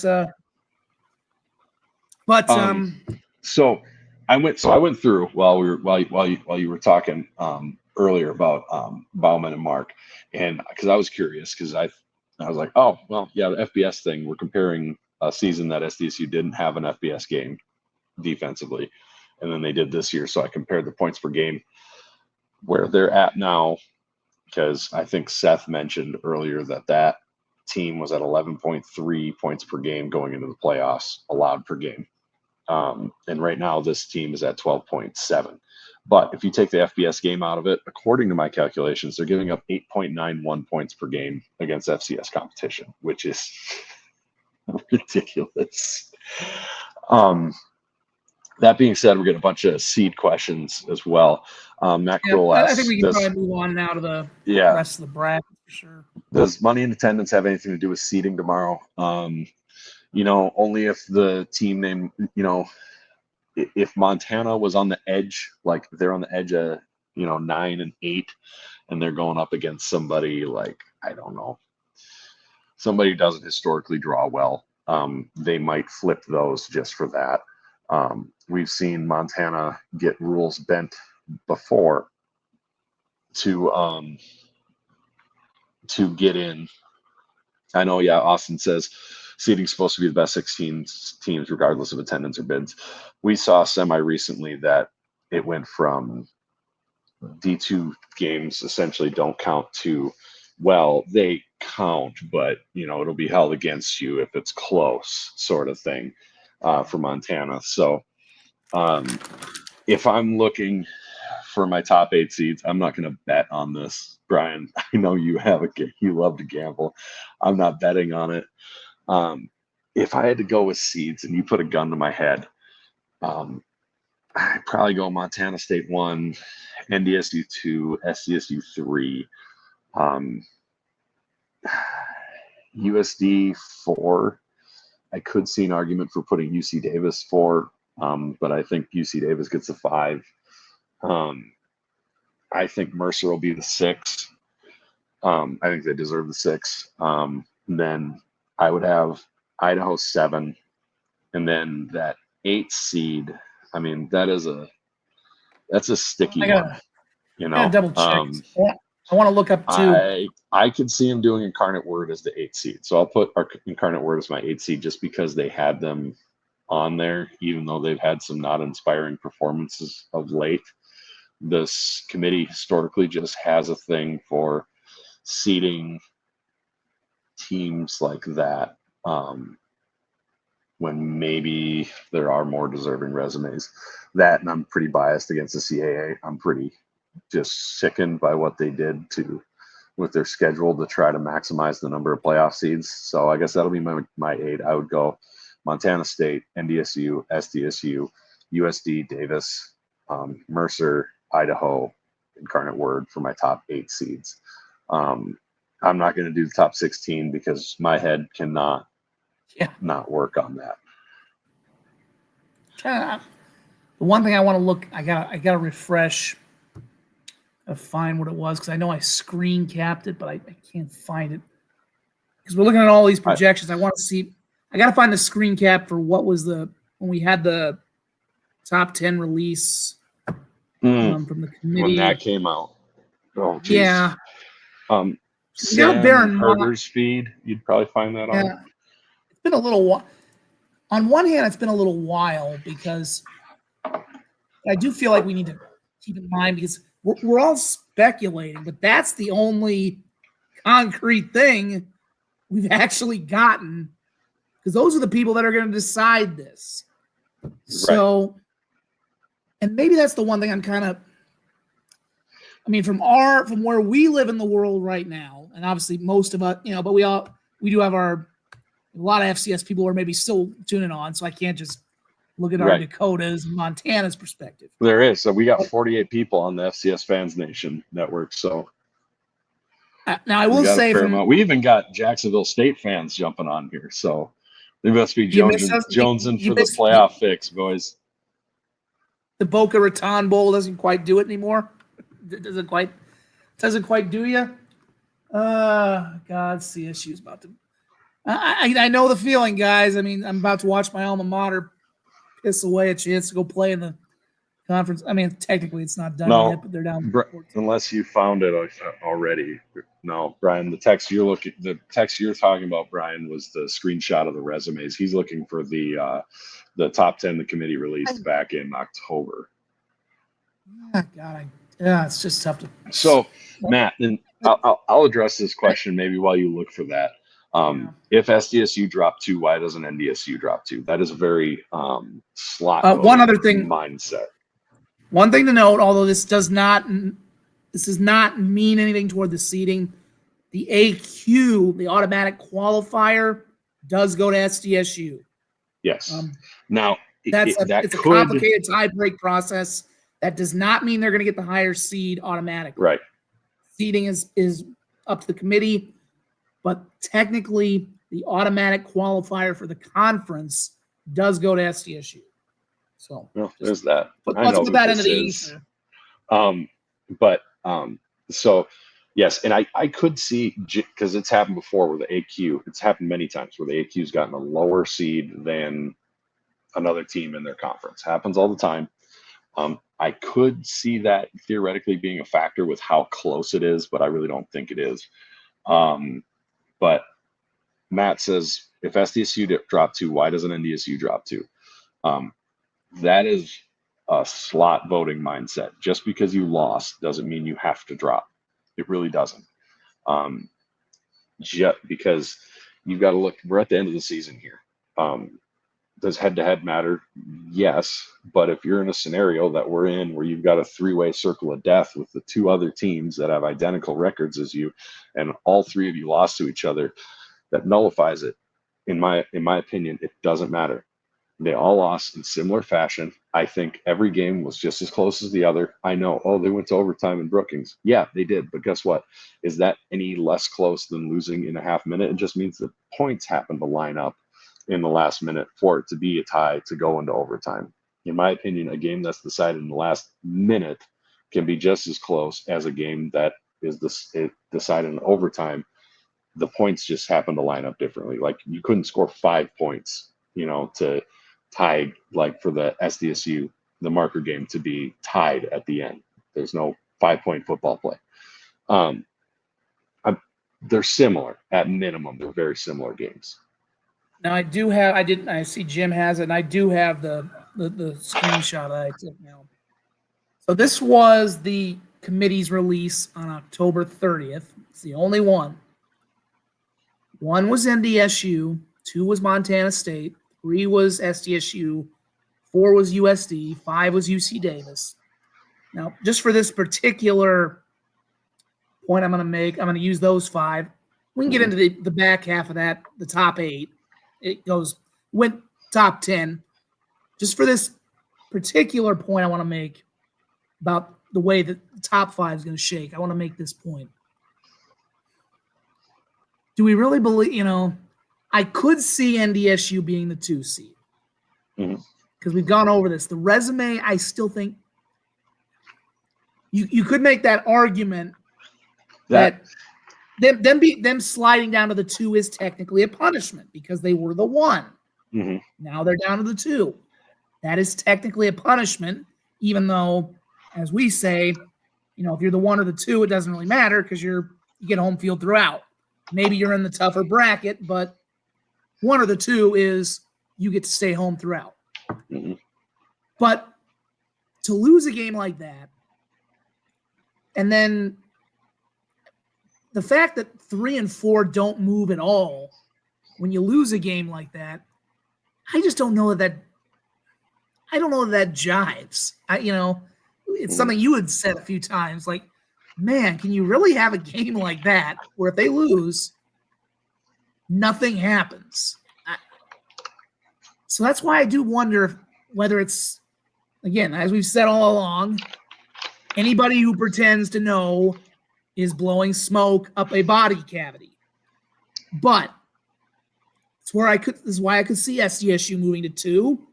Wouldn't shock me if USD moves to 3. Nothing would shock me. Nothing. But I got to admit the fact that, to sit here and say the only movement after what we've seen would be to see no movement from SDSU or USD at 3 and 4. That might be a little surprising. I will admit that, essentially. Just to essentially see no movement from 3 to 5 after the way that the season ended might be a bit of a surprise. but we'll see. I mean, we'll see. And again, it's just mind-numbing how close those three teams are and those games were. I mean, that's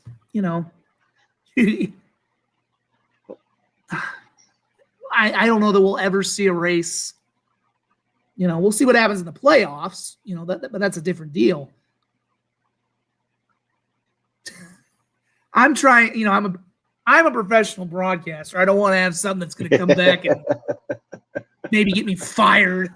But so I'm trying to be nice and PG-13. Thumper, Big Thumpy, as that one interesting fellow.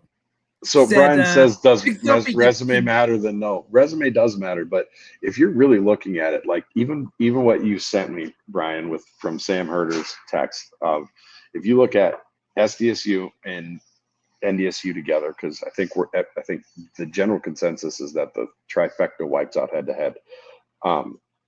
You've got 4 currently ranked wins, 1 top 10 win. You got a number 1 in SOS, which in theory you can argue is because of Colorado instead of Oklahoma State. SDSU has 3 currently ranked wins and 2 top 10 wins. So does 1 currently ranked win outweigh a second top 10 win? That's the interesting thing. And you know what? The reality is it purely resume? There's a human element into this. We've seen things that have not purely resume happen many times. And guess what, Brian? There's been plenty of times that SDSU has beaten NDSU and then lost to somebody else and ended up being lower seed than NDSU. It happens all the time. I don't see you, and I agree, I don't see USD moving above SDSU or NDSU. But anyways, we're starting to get circular here. We're starting to re-argue the same things. It's 1:30 in the morning. Yep. I am, for what it's worth, I do looks like Dom and company have their bracketology out. I don't think you'll be able to post it because they have a paywall.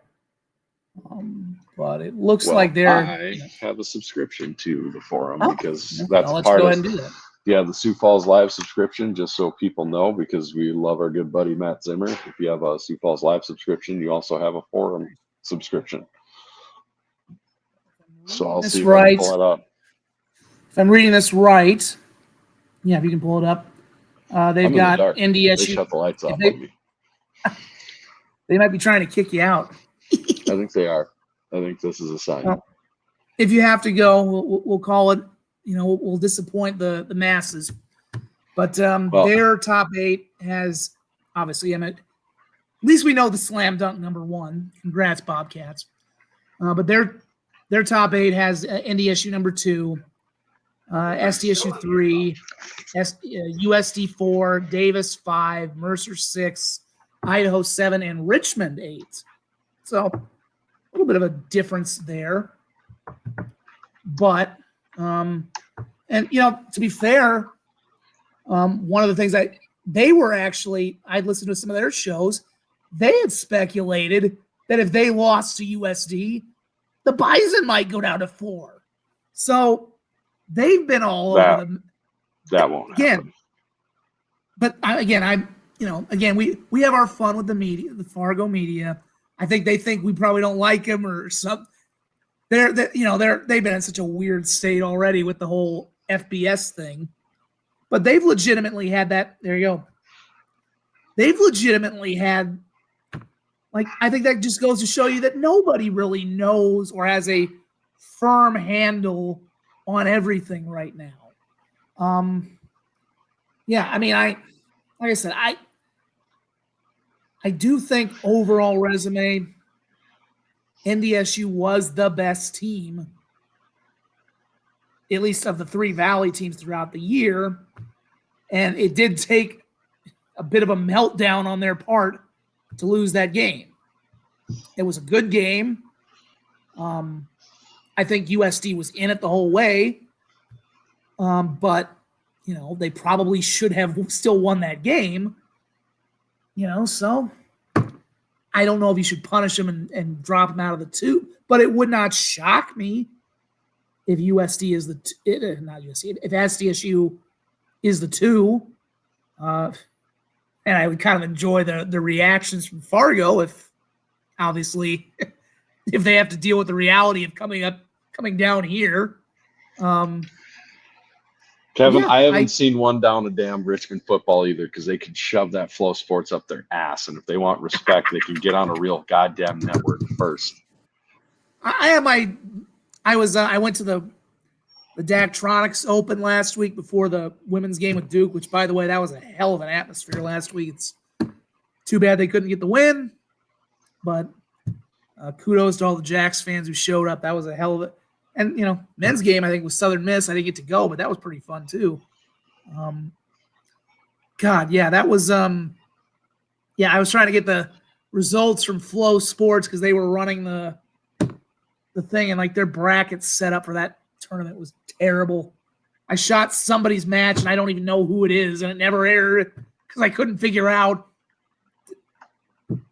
God, I hate Flow Sports. So anyway. I do, since Brian's arguing with me, and he's arguing, yes, that that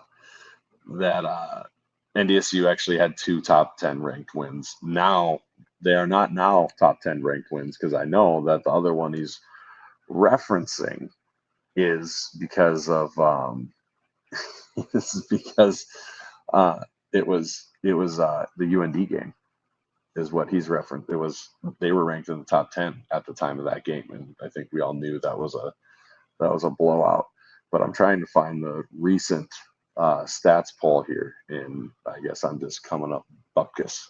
But I'm pretty sure the top 10 one is UIW still currently top 10 for whatever reason. I always forget, do they count it if they were top 10 at the time? Does that still count, or is it? Yes, it does count, but I think they'll probably if they're doing their job, they probably have obviously UND was top 10 for. But UND was obviously top 10 when NDSU beat them, but. Okay, Big Jacks, here's the real scoop. Nobody gives a shit about Conference USA games. You have the same viewership as a Pee Wee football high school state game on a random Tuesday night. And guess what? Just because you haven't seen FCS games doesn't mean they weren't on. SDSU's been on ESPN twice this year. The Montana schools have both been on. It's fine. And we make more money from our media deal than you guys. So sucks to suck. You're paying more to get less. So good for you. I hope you guys are really enjoying going into work every Wednesday and Thursday, hungover, or. And what's it like? They're not because nobody's there. What was it like? What's it like on spending every Tuesday and Wednesday, either having to leave work early? Saturdays are for college football. Mm-hmm. What the fudge would you want? What the hell would you want to? And guess what? What the hell would you want to do? The MVFC gets to have their nationally televised games on Saturdays. So, anyways. There's nothing wrong with an occasional Friday or a Thursday game. Yeah. What are you gonna go do? Watch the Jacksonville State volleyball team? Right. What a boring Saturday. I guess if you got tickets for an Alabama, if you got to go watch a Crimson Tide game, cool. But most people want to go watch their.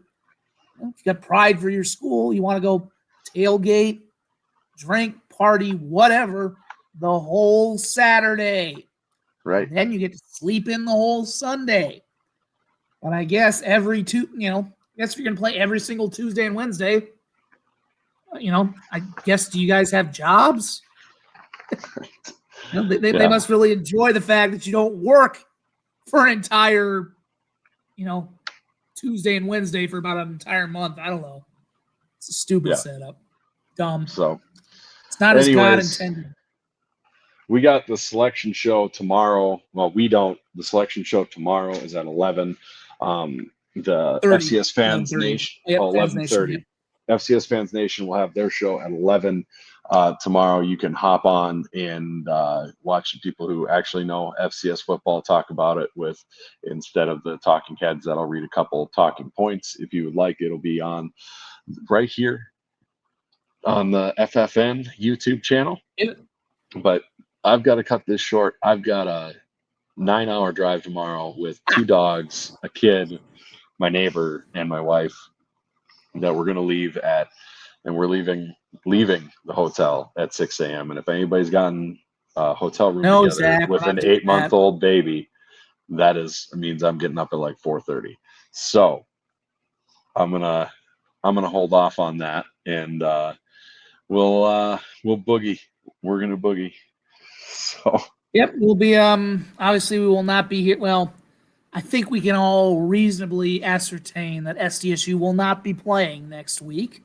So we will not be here for the opening round of the FCS playoffs. We will return whenever obviously for the second round. We'll know whoever they're playing. We'll see we'll let you know. We'll figure something out, and stick with us. We'll have the post game shows as long as SDSU is alive and kicking, which will hopefully be a nice deep run into January again, and it should be a lot of fun. It's kind of hard to see what the rest of the season. I don't know. Bubble teams will sort itself out. I don't get too deep into the weeds with the bubble teams because I just don't think there's a whole.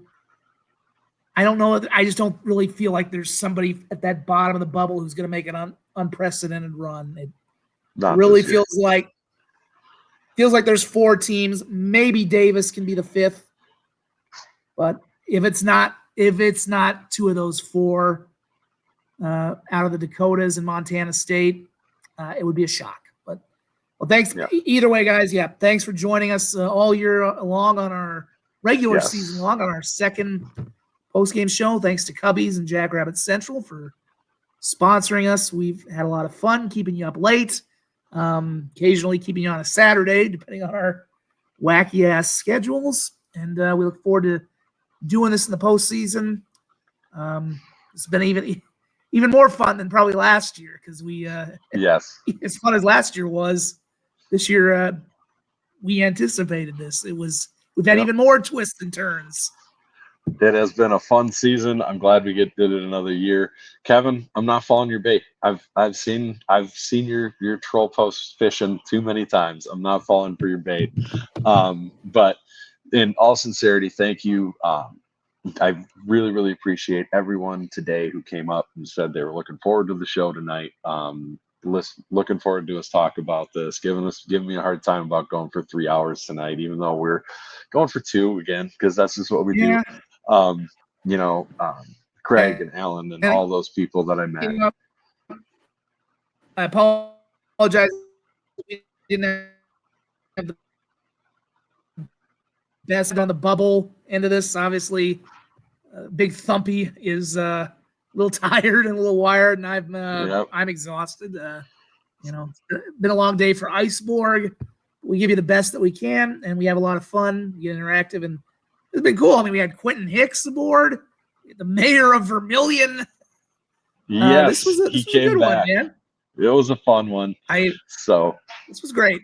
And we have more to come. So you guys have a great weekend, and we'll see you in 2 weeks. See you in 2 weeks. Take care.